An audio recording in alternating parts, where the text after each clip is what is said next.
샬롬, 류 선생의 구속사 천국열차, 유도순 목사님의 신구약 성경 파노라마를 낭독하는 시간입니다. 지금은 에스겔 파노라마 29장입니다. 갈대 지팡이 같은 애굽에 대한 심판 예언. 요절은 6절. 애굽의 모든 고민이 나를 여호와인 줄 알리라. 애굽은 본래 이스라엘 족속에게 갈대 지팡이라. 29장부터 32장까지는 애굽에 대한 심판 예언입니다. 두루의 심판 예언을 특이하게 예언한 선지자는 애굽에 대해서도 내장이나 할애하여 장황하게 예언하고 있습니다.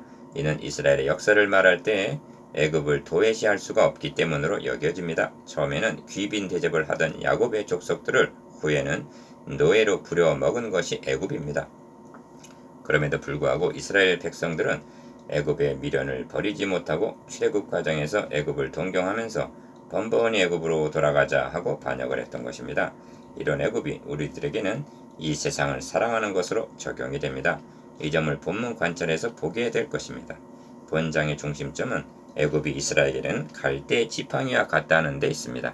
지팡이란 연약한 자가 의지하는 것인데, 첫째는 갈대 지팡이는 의지할 만한 것이 못 된다는 것입니다. 둘째는 의지가 되기는커녕 부러져서 도리어 손이나 어깨를 찔러 상하게 하기 때문입니다.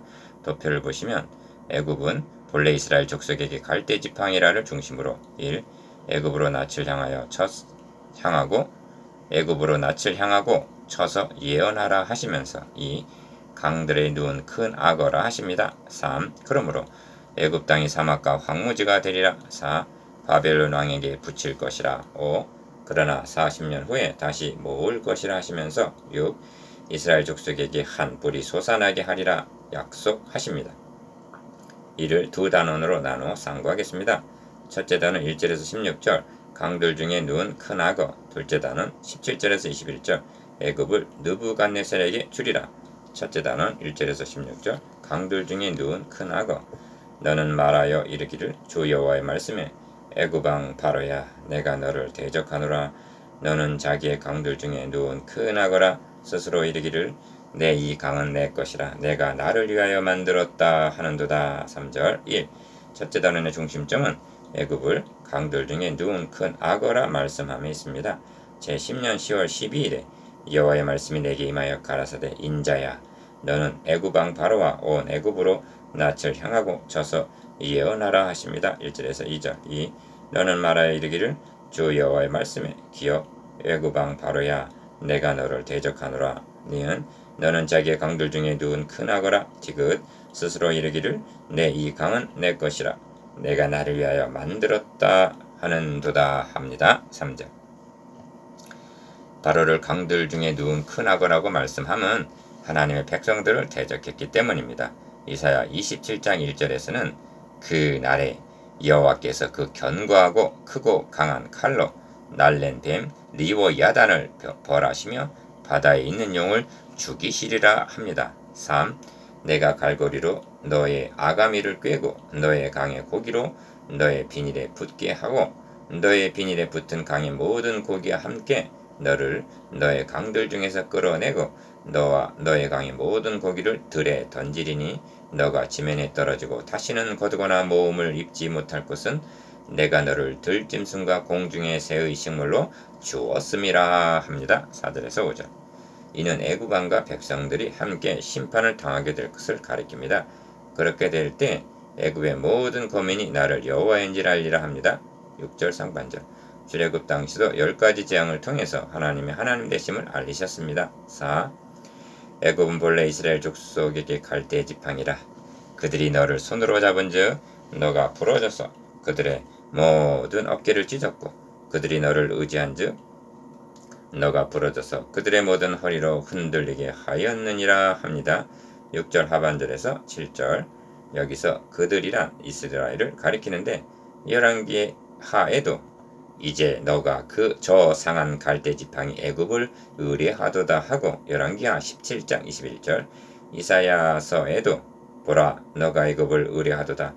그것은 상한 갈대 지팡이와 일반이라. 사람이 그것을 의지하면 손에 찔려 들어가리니 애굽 왕 바로는 그 의뢰하는 자에게 이와 같으리라 하고 말씀합니다. 이사야 36장 6절 5. 이 점은 이미 17장에서 경고하신 바인데 바벨론이라는 독수리가 심은 포도나무가 날개가 크고 털이 많은 큰 독수리로 17장 7절 상징된 애굽으로 뿌리를 뻗다가 멸망당하게 될 것을 말씀했습니다. 17장 6절에서 7절. 그런데 이스라엘은 갈대 지팡이 같은 애굽을 줄기차게 의지하다가 아무런 도움을 얻지 못하고 패망하고 만 것입니다. 6. 나주 여호와가 말하노라. 40년 끝에 내가 만민 중에 흩은 애굽 사람을 다시 모아내되 애굽의 사로잡힌 자들을 돌이켜 바드로스 땅 곧 그 고토로 돌아가게 할 것이라. 그들이 거기서 미약한 나라가 되되 나라 중에 지극히 미약한 나라가 되어 다시는 열국에 스스로 높이지 못하리니 내가 그들을 감하여 다시는 열국을 다스리지 못하게 할 것임이라 합니다. 13절에서 15절. 이는 바벨론이 바사에 의하여 멸망을 당하게 되어 이스라엘의 포로들이 돌아오게 될 때 애굽도 회복이 될 것이나 미약한 나라가 될 것을 가리킵니다. 애굽의 역사 박물관에 전시된 유물들을 보노라면 화려했던 옛날의 번영에 경탄을 금할 수 없게 합니다. 그토록 명성을 떨치던 애굽은 예언대로 미약한 나라로 전략하고 마는 것입니다. 이것이 강들 중에 누운 큰 악어에 대한 심판 예언입니다. 둘째 단은 17절에서 21절. 애굽을 느부갓네살에게 주리라. 인자야 바벨론 왕 느부갓네살이 그 군대로 두로를 치게 할 때 크게 수고하며 각 머리털이 무지러졌고 각 어깨가 벗어졌으나 그와 군대가 그 수고한 보수를 두로에서 얻지 못하였느니라. 18절 1. 둘째 단원의 중심점은 애굽을 느부갓네살에게 주리라는 말씀이 있습니다. 이 계시는 제27년 정월 초 1일에 여호와의 말씀이 내게 임하여 가라사대 합니다. 17절. 연들어 하면 에스겔서 중에서 맨 나중에 임한 말씀인데 여기에 삽입한 것은 애굽이 누구에 의하여 멸망하게 되는가를 체계적으로 설명하기 위해서일 것입니다. 나주 여호와가 말하노라. 내가 애굽 땅을 바벨론 왕 느부갓네살에게 붙이리니 그가 그 무리를 옮겨가며 물건을 노력하며 빼앗아 갈 것이라. 이것이 그 군대의 보수가 되리라 하십니다. 19절. 애굽이 바벨론에 의하여 정복당하게 될 것은 예레미야 43장 10절과 44장 30절에도 예언이 되어 있습니다. 20절에서 말씀하고 있는 그들 바벨론의 수고는 나를 위하여 함인즉의 뜻이 무엇인가? 하나님께서 두로를 심판하시기 위해서 바벨론의 느부갓네살을 들어 쓰신 것을 가리킵니다.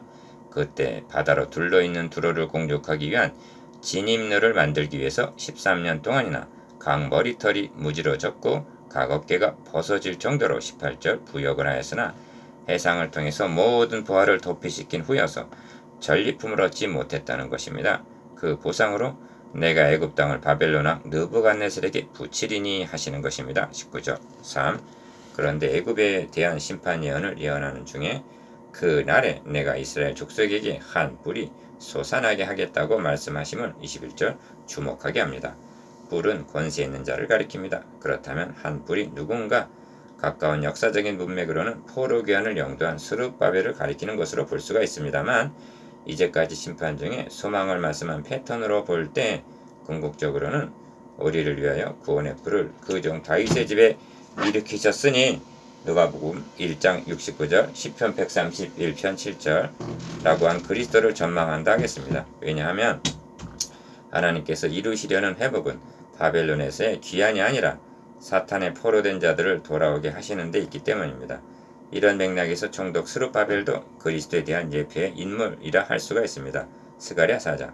이것이 갈대 지팡이 같은 애굽에 대한 심판 예언입니다. 4. 묵상해 보겠습니다. 기억. 애굽이 우리에게 어떻게 적용이 되는가에 대해서. 니은 바로 왕을 큰 악어에 비유한 의미에 대해서. 디귿 한 뿔의 구속사적 의미에 대해서.